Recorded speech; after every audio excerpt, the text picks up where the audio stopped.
Israel adalah negara kecil namun sangat khas di Asia Barat.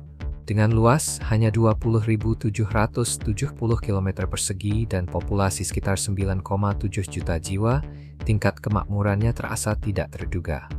Pada tahun 2022, Israel mencapai produk domestik bruto nominal sebesar 522,53 miliar dolar Amerika Serikat dan produk domestik bruto per kapita sebesar 53.869 dolar Amerika Serikat, sehingga termasuk di antara ekonomi paling maju di dunia. Keunikannya semakin menonjol karena iklim yang sangat keras, dengan hingga 305 hari cerah per tahun, curah hujan yang sangat rendah, serta perubahan suhu yang drastis dari 50 derajat Celcius pada siang hari hingga di bawah nol pada malam hari. Keberhasilan Israel sebagai produsen pertanian besar sungguh mengagumkan. Negara ini juga menyimpan banyak rahasia menarik yang menunggu untuk diungkap. Israel memiliki salah satu populasi vegetarian tertinggi di dunia dan memberlakukan larangan terhadap model yang sangat kurus. Perempuan, termasuk Ratu Kecantikan, diwajibkan bertugas di militer BRE, dan negara ini juga merupakan pusat kekuatan teknologi global yang dikenal berkat bakat intelektualnya yang luar biasa. Mari kita jelajahi 17 hal paling aneh tentang Israel. Nomor 17. Negara dengan banyak perempuan di militer. Dalam beberapa tahun terakhir, Israel melihat kehadiran perempuan yang semakin besar di angkatan bersenjatanya. Berbeda dengan kebanyakan negara, perempuan Israel harus menjalani wajib militer pada usia 18 tahun dan bertugas selama sekitar 2 tahun. Israel adalah satu-satunya negara di mana dinas militer wajib bagi perempuan. Kebijakan ini diperkenalkan pada tahun 1948 setelah berdirinya negara Israel dan berlaku bagi semua perempuan Yahudi dan Druze berusia di atas 18 tahun. Tujuannya adalah mendorong kesetaraan gender dan meningkatkan partisipasi perempuan di militer, yang merupakan institusi inti dalam masyarakat Israel. Perempuan bertugas dalam banyak peran, termasuk posisi tempur, dan memberi kontribusi besar bagi pertahanan nasional. Prajurit perempuan sering terlihat mengenakan seragam di berbagai kota besar dan area wisata. Mereka tidak hanya bertugas dalam peran pendukung, tetapi juga berada di garis depan. Banyak prajurit perempuan Israel juga dikenal menarik, dan ikatan kuat di antara mereka berperan penting dalam memperkuat soliditas militer. Menurut kamu, bagaimana pendapatmu tentang perempuan yang bertugas di militer Israel? Bagikan pemikiranmu di kolom komentar. Nomor 16. Larangan terhadap model yang sangat kurus. Selama bertahun-tahun, penggunaan model dengan berat badan di bawah standar dalam peragaan busana dan majalah telah memicu kontroversi global. Para kritikus menilai tren ini mendorong standar kecantikan yang tidak realistis dan berkontribusi pada anoreksia serta gangguan makan lainnya. Di Israel, sebuah studi tahun 2010 mengungkapkan bahwa sekitar 2% gadis berusia 14 hingga 18 tahun mengalami gangguan makan, dengan hampir 500 kematian terkait kondisi tersebut. Sebagai respons, Israel menjadi negara pertama di dunia yang mengesahkan Undang-Undang Citra Tubuh pada tahun 2012, yang mulai berlaku pada awal tahun 2013. Undang-undang ini melarang penggunaan model dengan indeks massa tubuh, atau BMI, di bawah 18,5 dalam iklan, publikasi mode, dan kampanye pemasaran. Undang-undang ini juga mewajibkan agensi model untuk menyediakan informasi gizi dan kesehatan yang jelas kepada para pelamar. Peraturan ini banyak dipuji karena mendorong standar tubuh yang lebih sehat dan membantu menangani gangguan makan. Namun, undang-undang tersebut juga menuai kritik dari sebagian industri mode. Menurut kamu, bagaimana pendapatmu tentang kebijakan ini? Semarang Tuajar oleh Versus Sermor. Nomor 15. Negara yang progresif untuk hak LGBT. Ketika orang memikirkan masyarakat Yahudi, mereka sering mengaitkannya dengan tradisi yang ketat. Namun, Israel adalah salah satu negara paling progresif di Timur Tengah dalam hal hak LGBT. Pada tahun 1988, Israel melegalkan hubungan sesama jenis dan menjadi negara pertama di Asia yang memungkinkan pasangan sesama jenis tinggal bersama tanpa pernikahan. Pada tahun 1993, kaum homoseksual secara resmi diizinkan untuk bertugas secara terbuka di militer Israel. Saat ini, komunitas LGBT dapat hidup dengan bebas di Israel, dengan pasangan sesama jenis menikmati banyak hak yang sama seperti pasangan heteroseksual, termasuk warisan, asuransi kesehatan, dan tunjangan anak. Menurut kamu, bagaimana pendapatmu tentang undang-undang ini? Bagikan pemikiranmu di kolom komentar. Nomor 14. Pikir 2 kali sebelum menikahi istri Israel. Apakah ada di sini yang tertarik menikahi istri asal Israel? Tulis di kolom komentar. Tapi hati-hati. Israel memandang pernikahan dan hak-hak istri dengan sangat serius dan bersedia menghukum suami yang tidak bertanggung jawab apapun kewarganegaraannya. Menurut The Guardian, seorang pria Australia yang tinggal di Israel melaporkan bahwa ia dilarang meninggalkan negara itu selama 8.000 tahun kecuali ia membayar nafkah kepada mantan istrinya sebesar 2,42 juta dolar Amerika Serikat. Ia jauh dari sendirian. Banyak pria asing pada akhirnya seperti terjebak di Israel setelah menikahi perempuan Yahudi, bercerai lalu gagal membayar tunjangan yang diwajibkan secara hukum. Hukum Israel menempatkan nilai yang sangat besar pada pernikahan dan perlindungan bagi istri. Putusan pengadilan juga dipengaruhi oleh survei tahun 2018 dari Kementerian Keuangan Israel, yang mengungkap bahwa dalam 43% kasus perceraian, para ayah menolak membayar tunjangan anak. Hal ini memaksa banyak ibu tunggal bergantung pada bantuan sosial negara. Dengan pemotongan anggaran belakangan ini, kondisi mereka menjadi makin sulit, sehingga pengadilan Israel menerapkan langkah yang jauh lebih keras terhadap suami yang tidak patuh. Keseriusan hukum ini bahkan membuat pemerintah Amerika Serikat memperingatkan warganya tentang ketegasan Israel dan menyarankan mereka untuk berpikir matang sebelum menikah. Salah satu kasus yang terkenal adalah Noam Huppert, seorang analis kimia asal Australia berusia 44 tahun yang melalui putusan pengadilan tahun 2013 dilarang meninggalkan Israel hingga tanggal 31 Desember tahun 1999. Ia harus terus membayar tunjangan untuk 2 anaknya sampai mereka berusia 18 tahun sebelum ia boleh keluar dari negara itu. Pengadilan memerintahkan Noam untuk membayar 1.900 dolar Amerika Serikat per bulan untuk masing-masing anak. Tanggal yang ekstrem itu bukanlah keputusan final, melainkan hanya angka paling tinggi yang diizinkan oleh sistem administrasi daring Israel. Menurut kamu, bagaimana dengan hukum yang tidak biasa ini? Bagikan pendapatmu di kolom komentar. Nomor 13.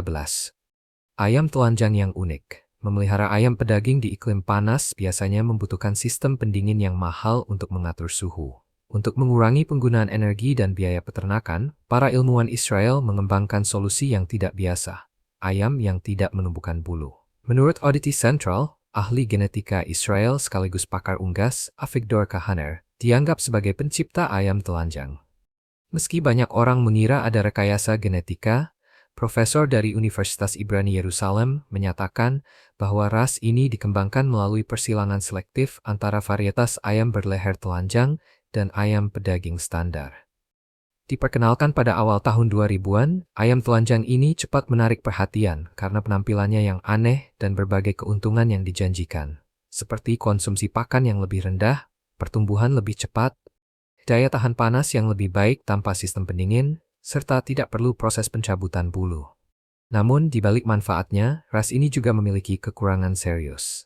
Tanpa bulu, ayam-ayam tersebut lebih rentan terhadap parasit, gigitan nyamuk, penyakit kulit, kulit terbakar matahari, dan perubahan suhu yang mendadak. Ayam jantan juga kesulitan saat kawin karena masalah keseimbangan akibat tidak adanya sayap. Lebih dari 2 dekade kemudian, alasan utama ayam telanjang belum populer adalah rasa tidak nyaman publik terhadap tampilan mereka yang dianggap tidak alami. Sebagian orang melihatnya sebagai contoh sains yang tidak etis. Sementara yang lain menilai ayam tradisional saja sudah cukup menderita tanpa perlu menciptakan hewan yang lebih rapuh. Menurut kamu, bagaimana pendapatmu tentang ayam telanjang ini? Tulis opinimu di kolom komentar. Nomor 12.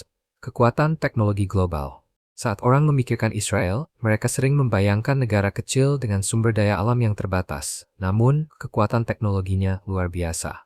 Kebangkitan Israel sebagai pemimpin teknologi dunia membuktikan kekuatan pengetahuan, inovasi, dan cara berpikir yang berani. Dalam budaya Yahudi, belajar dianggap suci, dan sistem pendidikan sangat menekankan pengetahuan, etika, serta kreativitas, membentuk pribadi-pribadi ambisius yang siap menghadapi tantangan. Fondasi pendidikan yang kuat ini melahirkan tenaga kerja yang sangat terampil dan mendorong pertumbuhan pesat sektor teknologi Israel. Selama lebih dari 1 dekade, Israel diakui sebagai salah satu pusat teknologi terkemuka di dunia, terkenal dalam mengekspor mesin, peralatan, dan perangkat lunak. Israel juga menarik perusahaan multinasional besar seperti Intel, Microsoft, Google, Apple, Facebook, dan Motorola. Israel berinvestasi besar dalam riset dan pengembangan.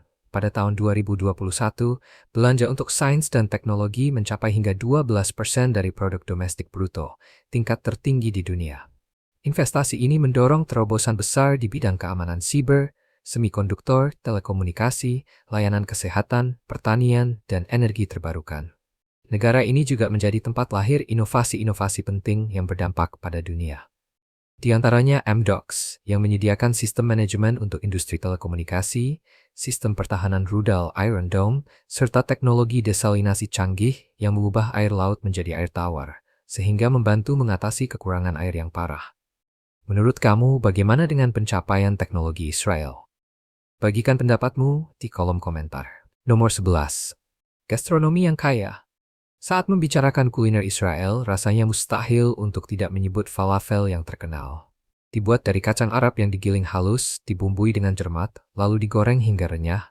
Falafel biasanya disajikan di dalam roti pita bersama sayuran segar dan tahini, menciptakan cita rasa yang unik sekaligus tak terlupakan. Menariknya, hidangan populer ini sepenuhnya vegan dan dinikmati oleh para vegetarian maupun non-vegetarian. Gastronomi Israel merupakan perpaduan yang halus antara hidangan tradisional Yahudi dengan pengaruh kuliner Timur Tengah, Mediterania, dan Afrika Utara.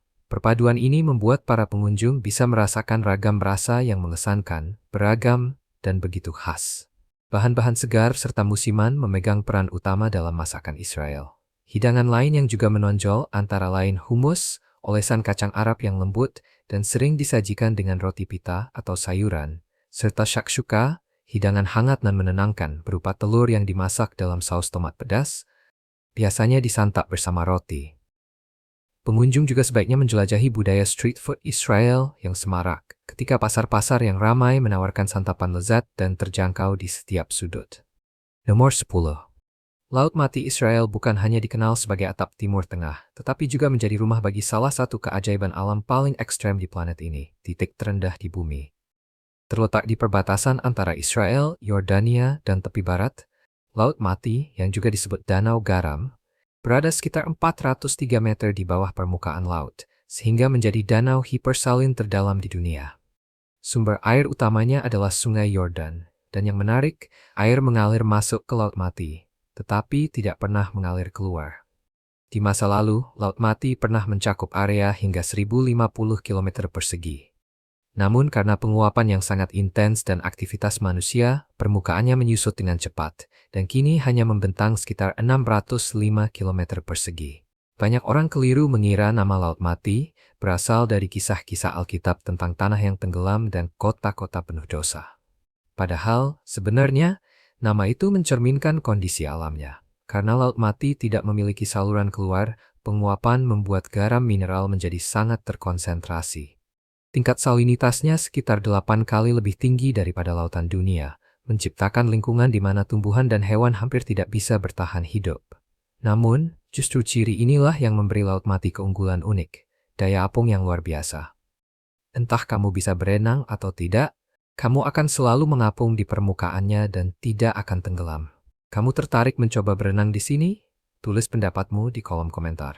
Terkenal karena kandungan garamnya yang tinggi dan mineral-mineralnya yang langka, Laut Mati juga dianggap sebagai spa alami, menarik pengunjung yang mencari kelegaan untuk berbagai kondisi kulit. Pada tahun 2017, sebuah instalasi seni yang menakjubkan muncul di sini. Pohon Kesepian. Karya seniman lokal Ilan El-Kayam. Pohon itu dipindahkan dari daratan dan ditanam di sebuah pulau garam kecil sekitar 90 meter dari garis pantai. El-Kayam mendayung ke sana setiap hari untuk mengoleskan lumpur di bagian pangkal, serta memastikan pohon tersebut mendapat cukup nutrisi agar mampu bertahan di lingkungan yang keras. Kini, pohon kesepian telah memikat imajinasi para pengunjung dan menjadi simbol baru yang kuat bagi Laut Mati. Nomor 9. Juara daur ulang air limbah Israel memimpin dunia dalam daur ulang air limbah, dengan menggunakan kembali sekitar 75% dari pasokannya, sementara Spanyol menyusul di belakang. Dengan hampir 2/3 wilayah negara tertutup gurun, Israel mengolah hampir seluruh air limbah-limbah rumah tangga dan industri, lalu memanfaatkannya kembali, terutama untuk pertanian. Air limbah dikumpulkan melalui sistem pengolahan terpusat di seluruh negeri. Di antara lebih dari 100 fasilitas daur ulang, pabrik Shafdan adalah yang terbesar, memproses sekitar 370.000 meter kubik air limbah per hari. Beragam metode pengolahan canggih digunakan, termasuk larutan magnetik dan koagulasi elektromagnetik untuk menghilangkan minyak, pewarna, dan logam berat, disertai proses biokimia serta filtrasi membran. Teknologi-teknologi ini menghasilkan air yang sangat murni. Walaupun cukup aman untuk diminum, air olahan tersebut saat ini hanya digunakan untuk irigasi dan keperluan pertanian.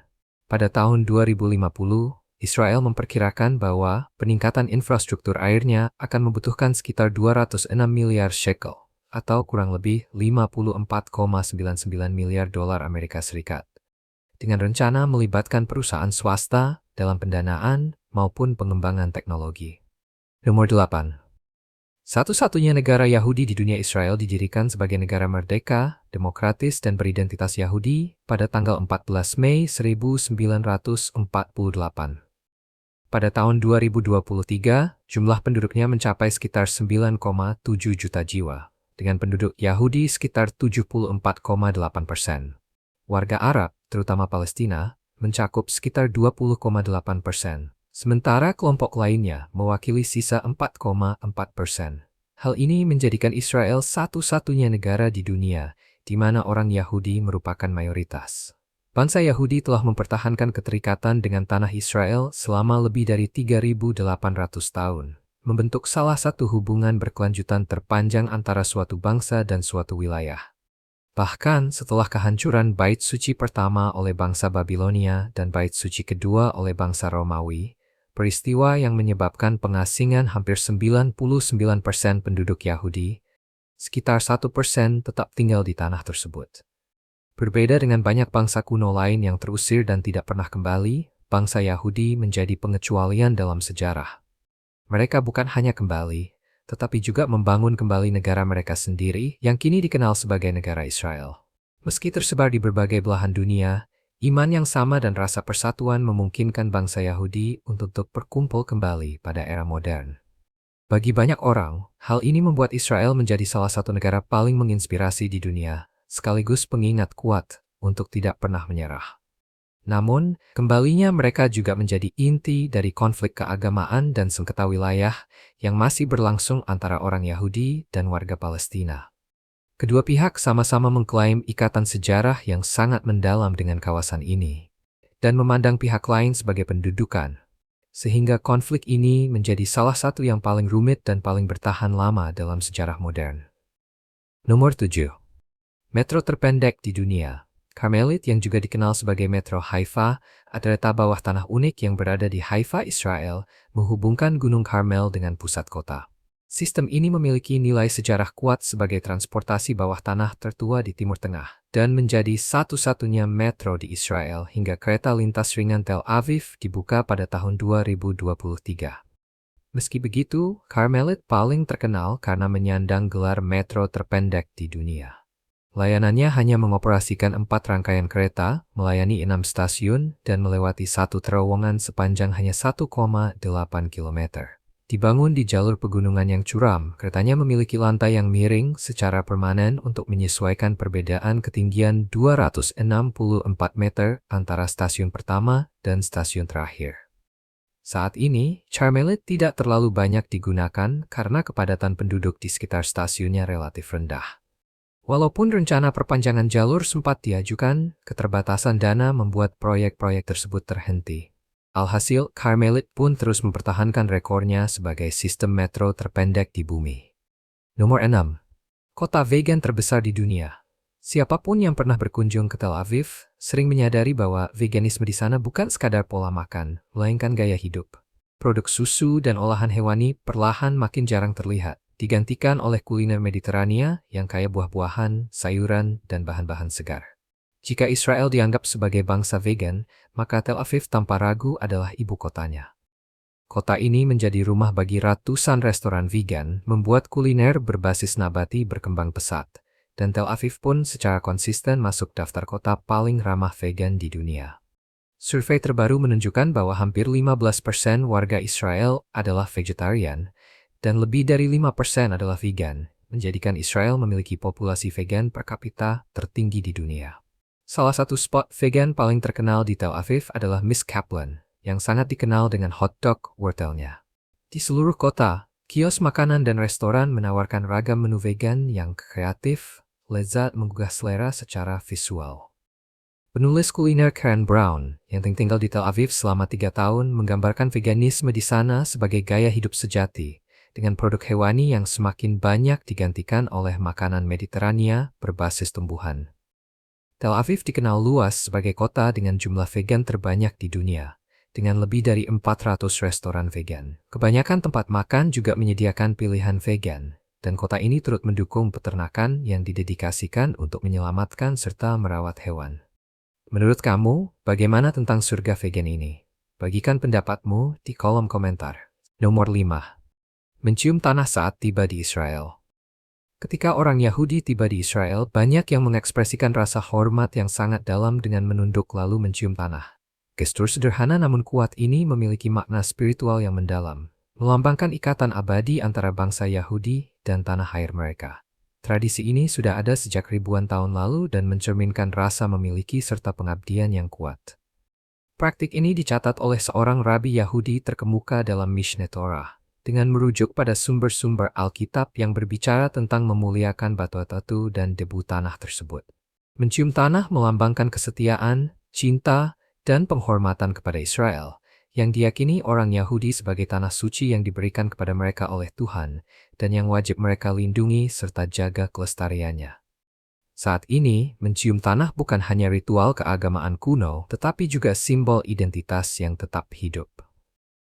Banyak orang Yahudi di berbagai belahan dunia masih meneruskan tradisi ini ketika mereka menginjakkan kaki di tanah Israel, sebagai penegasan kembali hubungan spiritual mereka dengan tanah tersebut. Nomor 4. Yerusalem. Yerusalem dianggap sebagai ibu kota paling suci di dunia dan berada di pusat konflik panjang antara Israel dan Palestina. Kota ini memiliki nilai sejarah dan budaya yang sangat besar, serta disucikan oleh 3 agama besar, Yudaisme, Kekristenan, dan Islam, yang jejak akarnya di sini sudah ada sejak milenium keempat sebelum Masehi. Sepanjang sejarah, Yerusalem berkali-kali mengalami kehancuran, pengepungan, serangan, dan pembangunan kembali. Setiap lapisan tanahnya menyimpan jejak masa lalu, seakan menceritakan kisah keberadaannya yang panjang dan rumit. Sering dijuluki kota 3 agama, tempat ini menjadi titik pertemuan berbagai keyakinan suci. Di jantungnya terdapat kota tua, labirin gang sempit yang mengarah ke situs-situs suci. Gereja Makam Kudus, yang diyakini sebagai lokasi penyaliban dan kebangkitan Yesus, menarik jutaan peziarah setiap tahun. Masjid Al-Aqsa, dari tempat yang diyakini sebagai lokasi Nabi Muhammad naik ke langit, merupakan situs tersuci ketiga dalam Islam. Tembok Barat adalah situs paling suci bagi orang Yahudi, tempat doa-doa dipanjatkan bagi masa depan bangsa Yahudi. Meski perselisihan terus berlangsung, Yerusalem tetap menjadi simbol iman dan harapan akan perdamaian, sekaligus mencerminkan ketangguhan manusia dalam menjaga nilai-nilai sejarah, budaya, dan keagamaan yang unik. Nomor 3.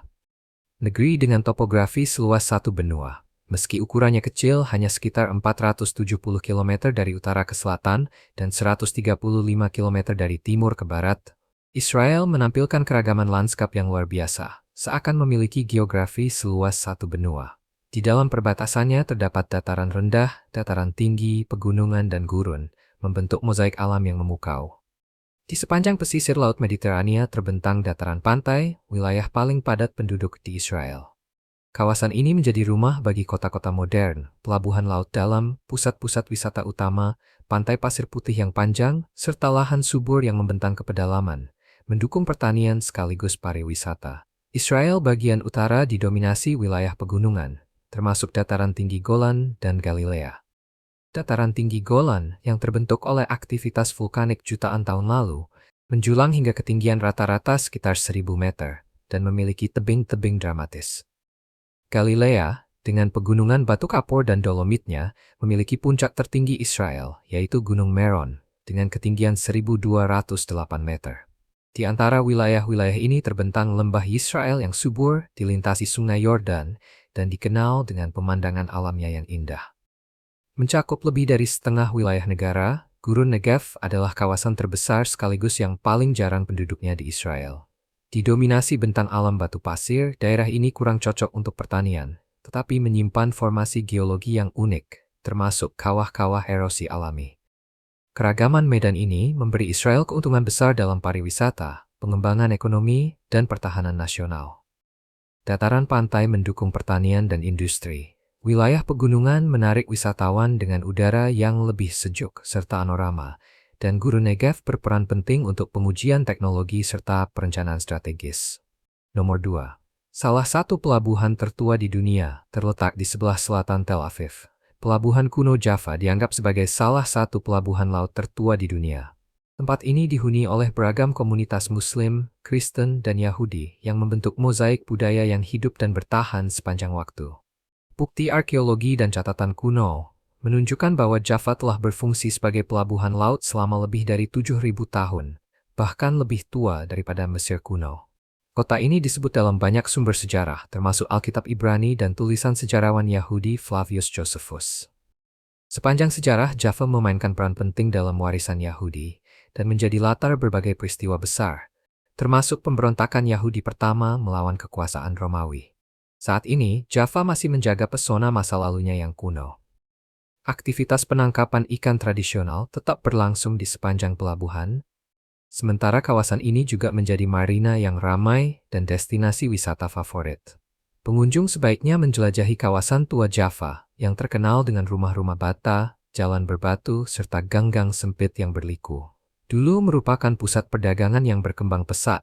Kawasan bersejarah ini kini telah berubah menjadi tepi laut yang semarak, dipenuhi daya tarik budaya, kafe, dan hiburan, sehingga menarik wisatawan dari berbagai penjuru dunia. Nomor 1. Ibrani, bahasa yang dibangkitkan dari kepunahan. Salah satu hal paling menakjubkan tentang Israel adalah bahwa negara ini memiliki bahasa resmi yang berhasil dibangkitkan dari kepunahan, bahasa Ibrani.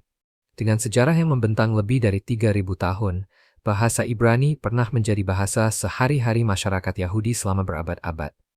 Setelah pembuangan orang Yahudi dari tanah Israel, bahasa Ibrani perlahan menghilang sebagai bahasa lisan. Selama hampir 2.000 tahun, bahasa ini bertahan hanya dalam ritual keagamaan dan naskah-naskah ilmiah. Tidak lagi digunakan dalam kehidupan sehari-hari. Pada abad ke-19, muncul gerakan kuat untuk menghidupkan kembali bahasa Ibrani. Para pelopornya meyakini bahwa memulihkan bahasa ini penting untuk membangun negara Yahudi yang merdeka. Bahasa Ibrani diajarkan kepada anak-anak, dan dengan sengaja diperkenalkan kembali ke dalam komunikasi sehari-hari. Kebangkitan ini terbukti sangat berhasil. Kini bahasa Ibrani adalah bahasa ibu bagi lebih dari 5 juta orang dan digunakan oleh lebih dari 9 juta orang di seluruh dunia. Bahasa ini merupakan salah satu bahasa resmi Israel, berdampingan dengan bahasa Arab. Meski bukan termasuk bahasa yang paling banyak dituturkan di dunia, bahasa Ibrani berkembang pesat dalam beberapa dekade terakhir, didorong oleh pertumbuhan penduduk dan migrasi Yahudi. Dengan ini, kita telah menjelajahi 17 fakta paling menarik tentang Israel. Saya harap kamu menikmati video hari ini. Jika iya, jangan lupa klik tombol suka dan berlangganan channel ini agar tidak ketinggalan video-video seru berikutnya. Dukunganmu membantu kami terus membuat konten yang lebih baik lagi. Pastikan kamu menonton video berikutnya yang muncul di layar. Saya yakin kamu akan menyukainya. Jangan lupa tinggalkan komentar tentang negara mana yang ingin kamu lihat kami jelajahi selanjutnya. Terima kasih banyak sudah menonton, dan sampai jumpa di video berikutnya.